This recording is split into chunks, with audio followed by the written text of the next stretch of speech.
Each week it's one of the big joys in my life to look forward to coming and worshiping with you. I worship all week. It's usually in my car. It's usually with the windows rolled up. And it's usually with people stopped at a red light who are staring intently at my car and wondering what's happening in that car. My hands are flying around, and I'm usually weeping or getting the lyrics wrong and singing them really loud. And last night I was coming around on the beach and stopped at a light, and this kid was just staring at me, and I didn't notice, but I had been singing No Hands on the Wheels, just like so crying out to God to say, could you show me something that I think I might be missing? And I didn't know that the light had turned green, and I looked over, and this kid was at the window just next to me. He was just going like this.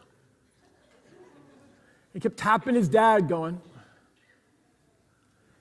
And I looked over, I got sobbing, I'm blubbering. I'm like, I'm sorry. I don't mean to traumatize this 9-year-old.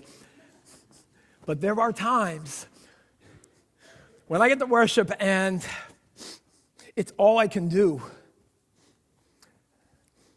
Like to really try to picture how good our God is, how faithful He's been, how unfaithful I've been, how unworthy I am to sit at His table. That cross with my name on it, and it's too much.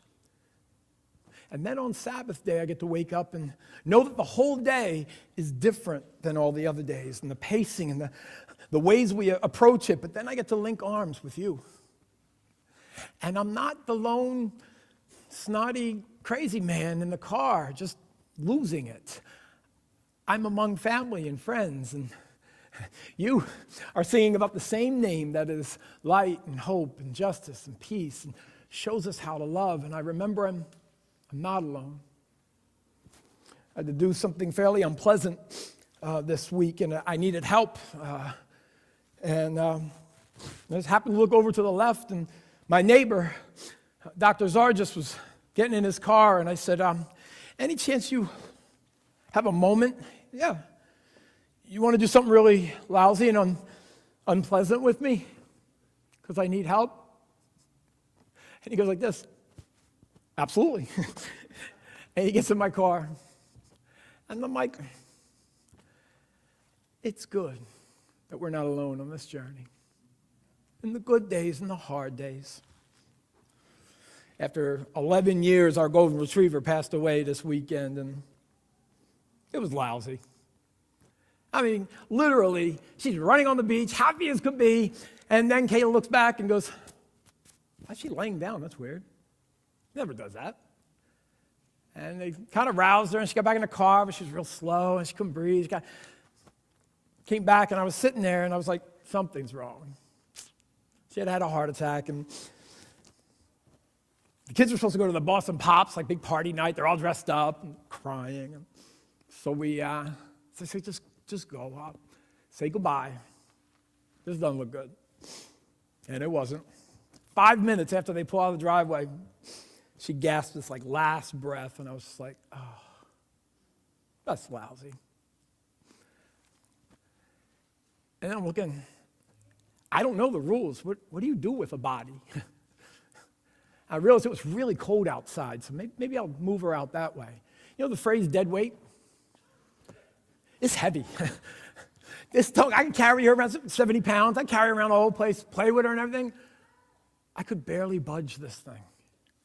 And I'm crying, it's a mess. I put her out and put her in the garage, and was feeling so sad. And I wanted to wake up early so the girls didn't have to be around it. I called the city and figured out what to do with it, but she's heavy. And my next door neighbor was happy to do something unpleasant with me and move her, and he just hugged me. And I was remembered again for the 87,000th time that the family of God is a good place to be. I'm grateful. I don't want to go through life alone. I really don't. Singing and praising in my car is fine, but if that's all there is, I know I'm built for more. And I'm realizing in this Advent season that the whole season of expectation and waiting and hoping and preparing room is for us not to miss anything that the Lord is providing. And sometimes we breeze right past the family of God because we do it so often. I missed the Sunday. That's fine. I'll be there next Sunday. I haven't been there for a while. I'm going to get back. It'll be fine. And I'm with you. I never, ever hear one of you come back and say, oh, I'm sorry, Pastor, we were away from church. We had this great vacation, and then, we really need some time to transition, but we're back now. There's nothing inside me that goes, hey, you should be at church. Nothing. I'm so psyched that you actually got some Sabbath rest and spent some time with your family and did these cool things. And we live in a cool day where I can journey with you on social media and see what's going on. But I do recognize that when I'm apart from this family, I can get a little detached and I can miss what God has intended for us in the family and relationships. So I'm glad each Sunday when you make the commitment. And some days you come running in, I see you and you're high-fiving everybody. You're like, yeah, let's worship. And other days you're like, oh, Pastor, I'm here to worship, but you don't even know. And I'm really glad that you carved out worship time then. I was in sort of a pattern in college of just running pretty fast. And my college saving plan that my parents had set up for me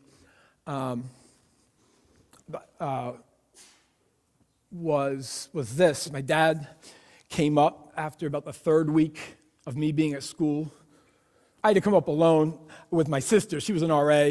And the second born, that parents, is not that big a deal. It's, why don't you go with your sister? I know it's August. She knows the way.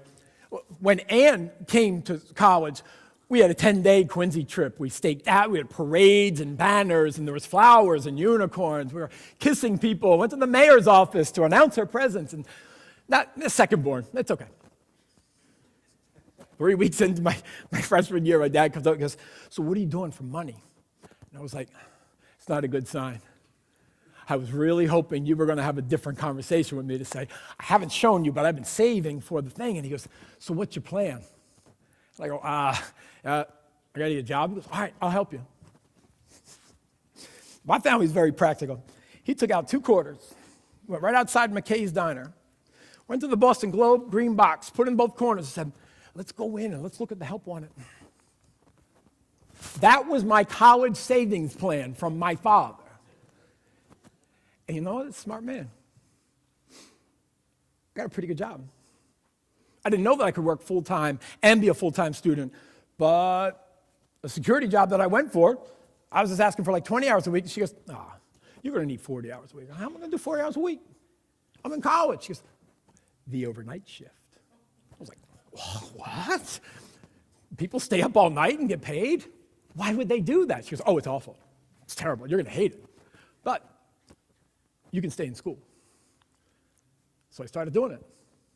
And she wasn't wrong. I could pay week after week to stay in school. And she wasn't wrong. I hated it.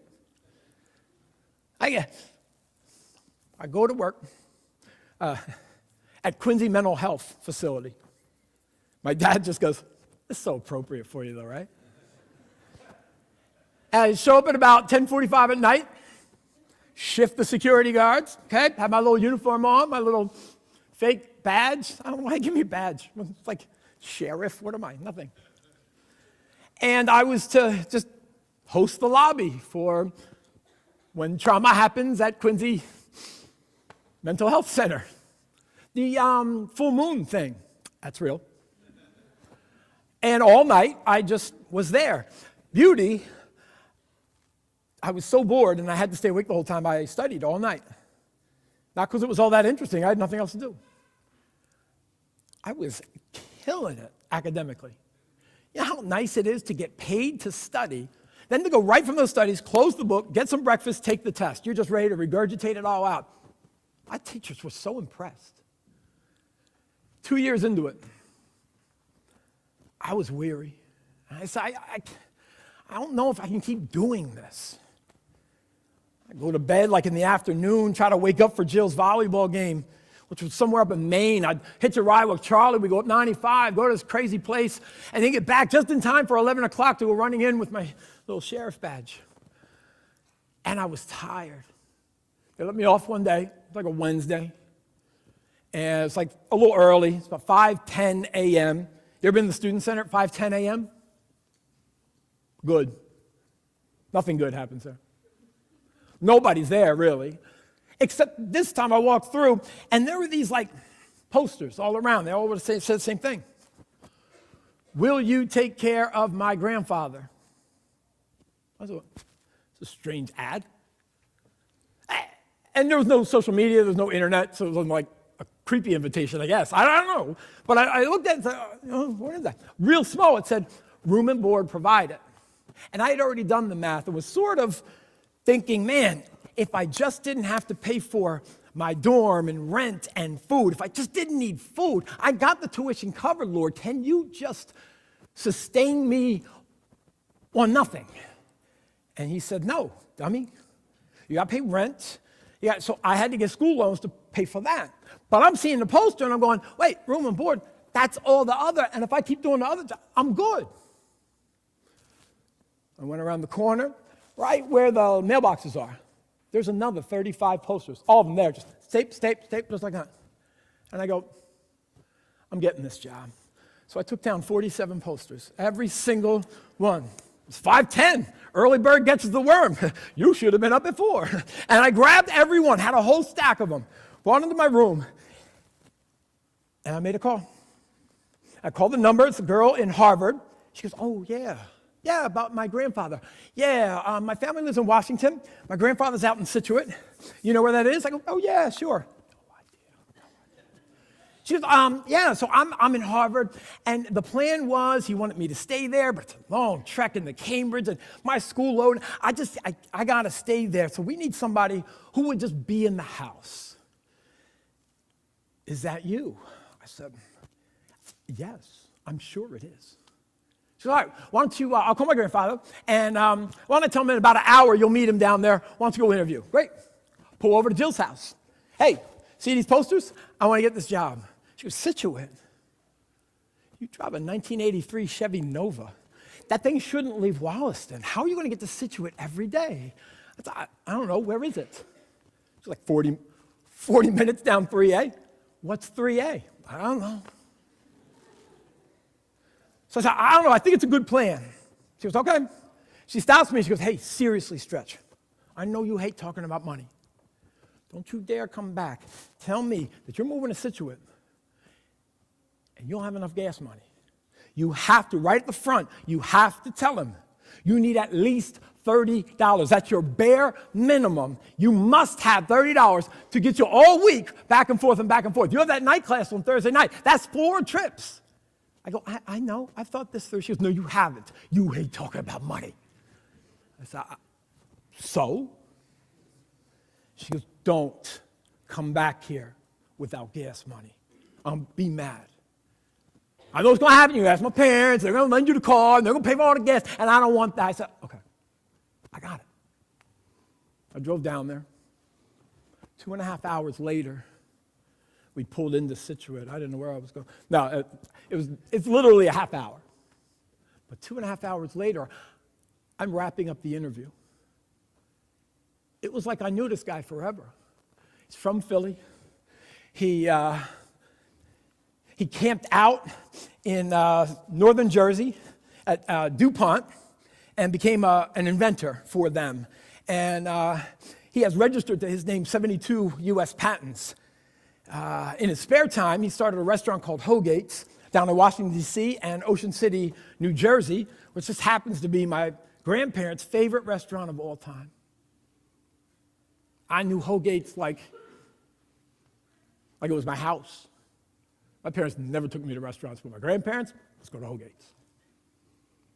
He couldn't believe that I knew so much about it. We just talk. And at the end, he finally says, oh, this is great. I want to hire you. I said, great. when should I start? He said, I guess we should talk about the unpleasant. Compensation. And let me show you the room. It was huge. It was 4-bedroom size. Had a couch. Who has a couch in their bedroom? Had a bay window that looked right out on the beach, because I'm on Edward Foster Road on First Cliff, right next to the Coast Guard, and we're right on the peak, and at the peak of that was the harbor, and if you walked right around this U-shape, there's the Situate Lighthouse. I wake up to that every day. Not bad. He said, you can cook, right? Each day I'll leave you grocery money. You can take it on the way back. Want to stop and shop 3, A. Cohasset. Go in, get the things, come back, and we'll have a meal together. I do enjoy happy hour. So at about 5 o'clock, I would really like for us to have your food preparation done so we could sit down and chat. You'll wear a sport coat and a tie. And would you take notice of some of the headlines? Because I don't want to talk to myself. I'd rather you sort of have some conversation about the news. Sure, okay, just like we used to do down in Philly. So you can cook, right? Absolutely. He said, great. Why don't you go start, get your things, come on back. I'd say tonight we start with lamb. I love lamb. Lamb. You have a pet? You a shepherd? What are you talking about? He said, for dinner, a good lamb chop, a little mint jelly. Whew. I said, me too. I was thinking the same thing. I love that. Stopped at a payphone. Grandma, how do you cook lamb? She goes, oh, you're in way over your head, sweetie. Turns out, cooking's not that hard. You buy the stuff that's on the recipe. You just buy it. Put it in a pan. Rub some stuff on it. Green jelly. I don't know who likes it. That's what they said to buy. Buy it, put it there. He gave me $50. I don't buy lamb. I buy lamb every day. He gave me $50 every day for dinner. I learned a new recipe every day for dinner. I didn't know what I was doing, but I knew I wanted to do it for a long time. He said, but what do I need to pay you? I mean, what would be fair? And I was ready. I said, I was thinking about it with gas and everything. He said, yeah, transportation, you're going to go back and forth. He said, what are you thinking? And I said, I think I would really need, and he goes, $300 a week is what I was thinking. And I go, 300. He goes, fine, $350 a week, but I don't think any more is required for that. I'm being more than fair. And I said, sir, you really are. That's very fair. I think we can make that work. He paid me $350 every week for the next 5 years to live in a place that I can't afford. That literally turned out to be this utopia. I would bring friends down there, and then I'd say, come here, go in my closet, get a jacket, pick out a tie. And they're like, what? And we'd be sitting there, crackers and cheese and brie, and he's got a cocktail, we have Diet Cokes, it's not talking about the news, and my friends are like, are we done? Done? I said, no. Wheel's coming on after this. Wait till that. Yeah. There's a wheel. Oh, we're not done. Jeopardy's after that, so pace yourself. And all my friends, they'd come down one time. But I loved it. Came back to Jill and said, hey, thank you for your wisdom. She goes, you got $30. I said, I did. And I asked for $320 more per week, too, and he gave me that. She goes, you did not. I go, no, watch what happened. I didn't ask for a thing. I didn't even know what I was doing. I'm driving back, and in another ugly cry kind of time in your car, you hope the 9-year-old's not watching. I just said, God, what did you do? What just happened? I go back to the dorm room. I told him I'll be back in 2 hours. I figured I need an hour to kind of clean out my room. Tim Vasquez is my roommate and works over at South Shore Christian Academy. And side note, he was a mess. But my side of the room was not. And I figured I could just grab my things. I would know what they are. And I I knew the 3 shirts that I usually stole from Timmy, I was taking them too. And I kept finding that everything I had, I was no longer going to need. I said, I probably should bring my TV. Timmy goes, the black and white one that we stole from Tuesday Night Trash in Quincy. Okay, it does get ABC, I guess, if you really need that. And I remember, wait, there's a large screen TV. This is 1990, large screen TV in my bedroom. Oh, I probably won't need that. He says, you want your fridge? I go, you mean the stuff that keeps it at room temperature? I'm probably good. I had a fridge in my bedroom and in the kitchen and in the garage. You need those 13 pair of sweats that you got from Goodwill? No, they're not gonna fly for happy hour. No, I don't need those. I moved into Mr. Roland's house on Edward Foster Road, First Cliff, Scituate, with a duffel bag that said ENC volleyball. I didn't own one, but Jill played. I put it down. He says, I'll help you with the rest. I said, I'm good.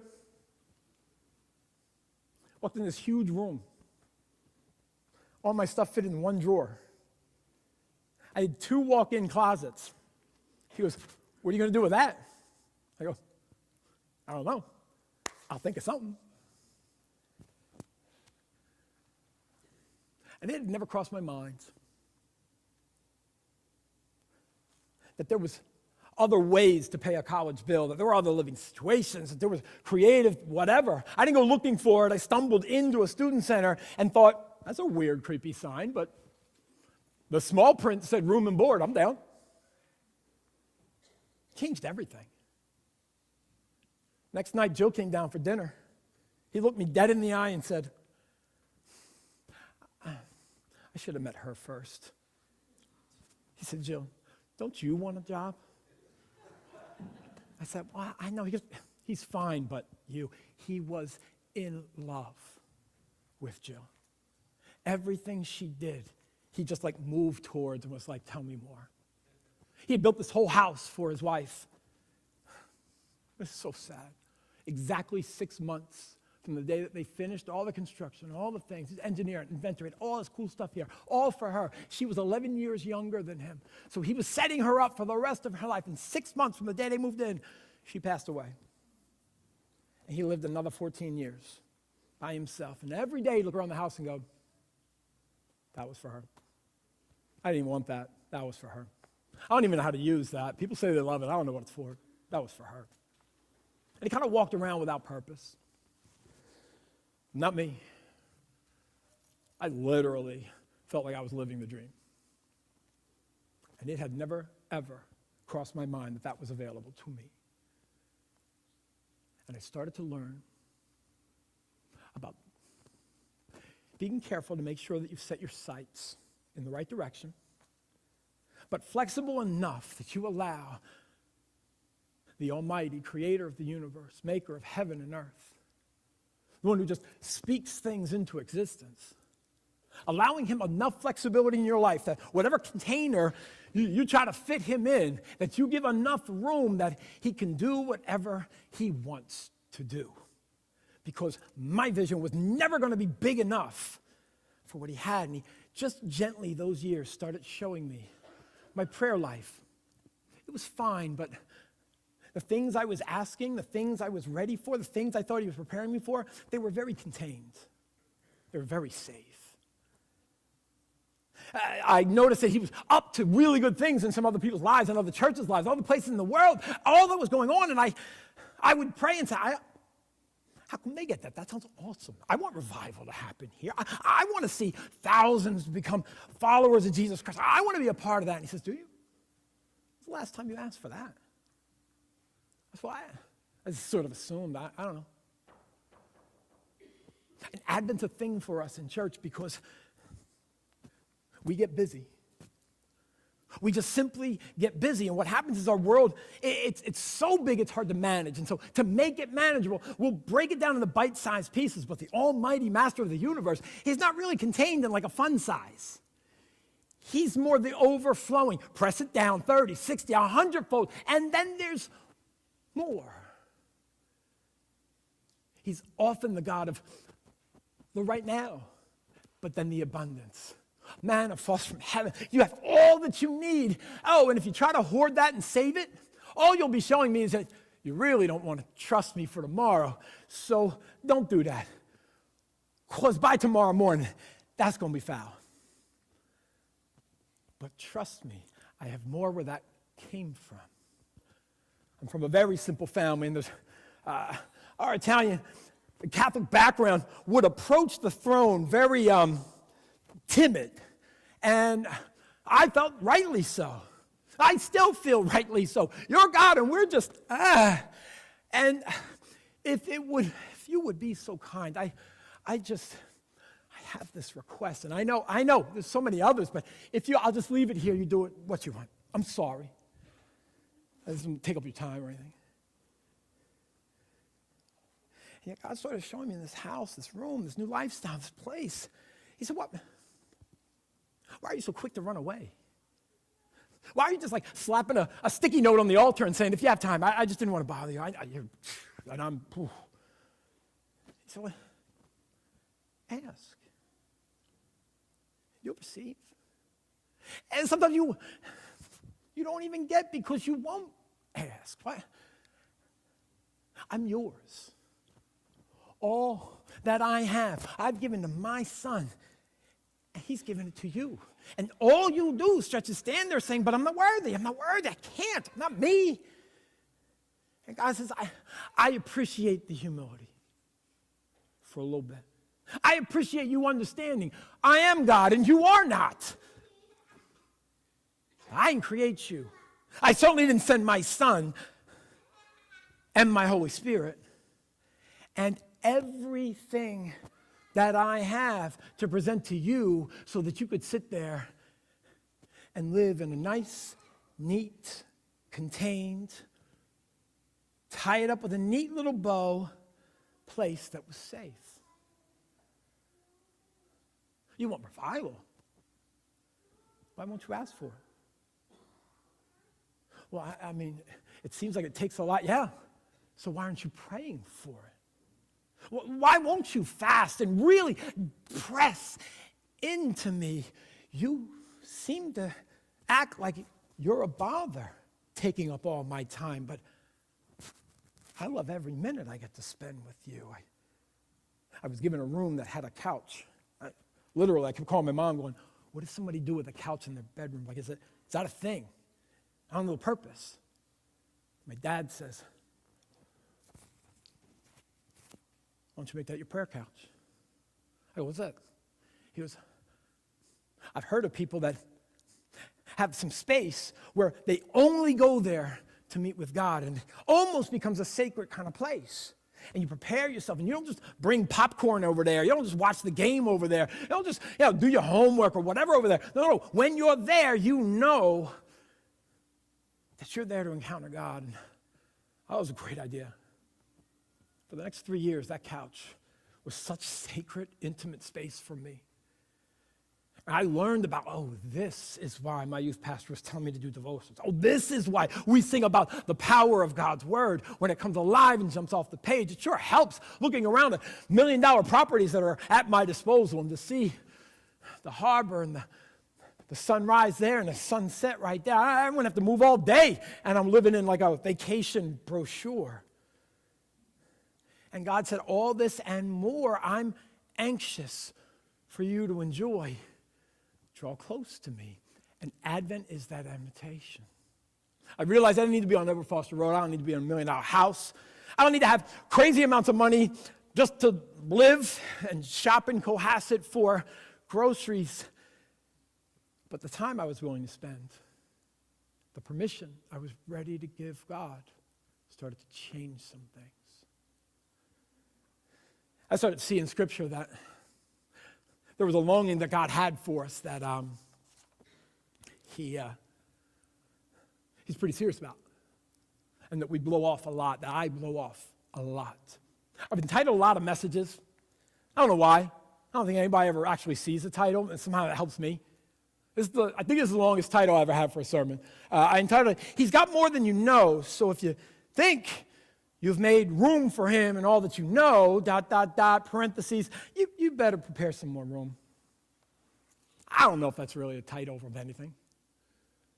But I couldn't condense the message of Advent into just a few words. In John, Jesus talks about a banquet. And for a while, I didn't totally understand it. He tells it again in Luke, and it's even more vivid. Luke 14, verse 15 says, so there's a guy sitting with Jesus at a table. His eyes are kind of getting open to who this Jesus is. And he says, Jesus is talking about this stuff, and he's like, wow, this is unbelievable. So he just leans over to Jesus and says, hey, wow, blessed is the one who will eat at the feast, the king's table with you. And here he is, kind of eating at this table, right? And Jesus replies like this. So there once was a man. I love a dude who has this great compliment heaped on him, and he tells a story in response. That's my kind of man. There was a man, and he was preparing a great banquet, and he invited many guests. And at the time of the banquet, he sent his servants out to sound the call. Party time. We've been preparing. We've been thinking about you. It's time. Come on in. Everything is ready. Luke 14, verse 18 says, but they were all alike, and they were busy. And they began to make excuses. And the first said, I just bought property. And I have this field, and I have to go see it. I have to mark off the boundaries before, I need to put up a fence and make sure that everything's in order. I will really try, because I hate missing. But I must do that. I got to tend to that business. If the party's still going, I will catch up with you.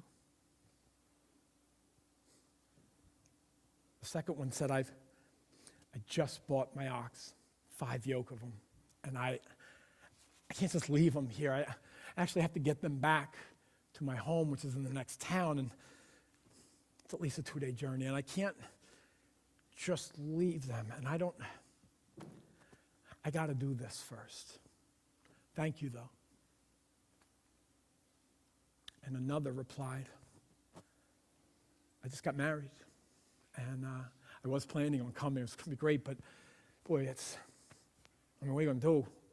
I got family stuff, all kinds of things. I feel like my whole world shifted a little bit, and I can't right now. Sorry. Have fun. That sounds great.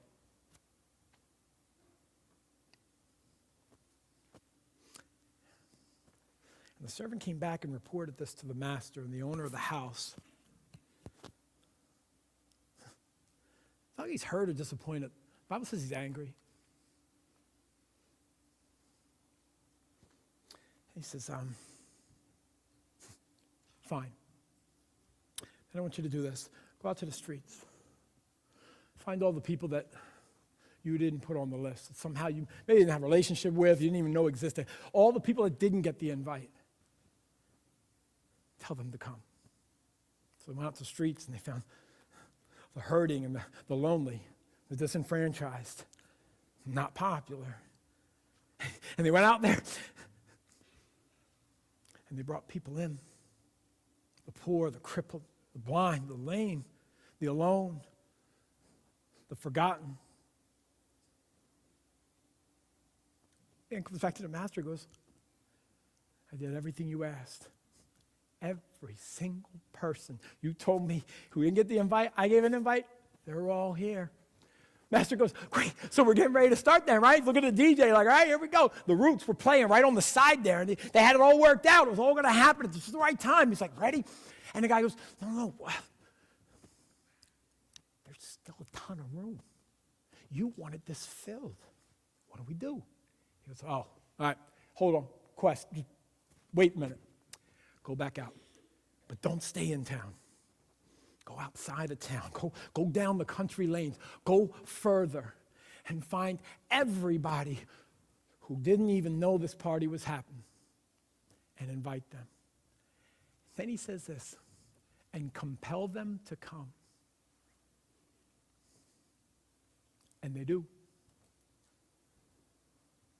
Jesus ends the story with last instruction. He's calling to him as he's going out. He says, I want my house to be full. How great is our God? He knows the goodness that he wants to provide, and he doesn't want it wasted. He knows that the broken world you're in every day, the things we have to taste are bitter and old and stale and same old and broken. And he is offering life. Not just life, but abundant life.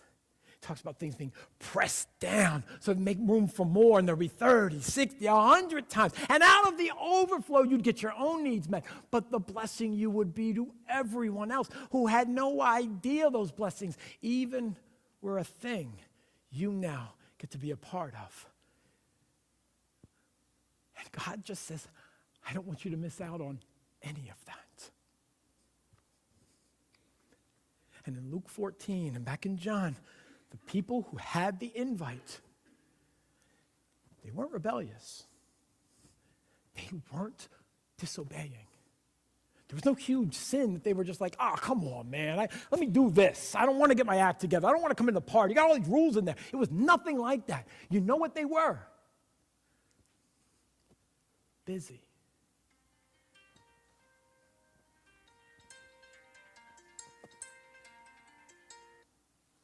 Mom, I can't right now. I'm preaching. All right. Thanks for calling. I've been struggling with time management.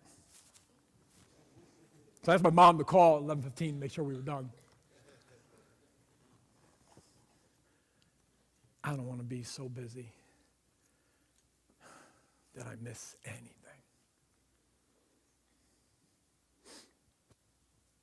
Everything about Advent was designed by our church leaders to just say, slow down, declutter, make room. Because you don't know what God might want to fill up your space with. You don't know how much he might want to. So prepare. That's the invitation. Some of you might have to have a conversation with your family and go, we need to take a break from some things. I want to slow down, prepare room. Some of you may have a conversation with your supervisor and say, I know I've been putting in these extra hours, but for the next couple of weeks, I have to slow down a little bit. Some of you may just want to look at your daily planner and kind of look through and go, is all of this necessary? Are there some places that you could slow down, clear the deck, and say to the master of the party, whatever you want to provide, I'm all ears? That's Advent. You're not scolded into it. You're not guilted into it. No one is going to wag their finger at you and say, you just didn't Christmas right, you non-Advent kind of believer. No, it's just the invitation. It's the chorus of Joy to the World, but the joy gets lost on a whole lot of people because they didn't prepare room. Last week we looked in John chapter 8. Jesus was doing something really cool, but it did not at all fit with their Old Testament version of what the Messiah was going to do. So his accusers were mad. And Jesus quotes scripture and how he's fulfilling it right now. And this person who just got healed is like, listen to him. I was sick and I'm healed. It's just better. And they were going, it's not better. You can't be from God. And he goes, you're mad at me and you're preparing to kill me because you have no room for my word. It haunted me last week. It still sticks with me now. Man, I want to make him room. I've appreciated my late night people who come out at 10 o'clock on a Wednesday night and just get a little warm snack. They sit down, they see their people, but we just carve out a little bit of time to hit pause and let God say what he wants to say. It's not a bad pattern, Wollaston Church. It doesn't have to be at 10 at night. It doesn't have to be every Wednesday. You have to call Jill and get snacks from her. I mean, you can, I don't know. But The intentionality of saying, I want to prepare more room. I want to listen. Maybe more than I'll pray and share and ask and beg and throw the agenda out that God needs to perform for me. I just want to make room. That's our invitation. Worship team, come on up. Let's finish. As you sing, think about in your own family, your own life, what kind of room could you make for him? I know it's finals week. And I want you to keep that high priority. Finish well, students. Don't pump the brakes now. Finish the semester well. But somehow in those 24 hours you're given tomorrow, make some room. See what God's got for you. Don't miss it. Why don't we stand and worship the King?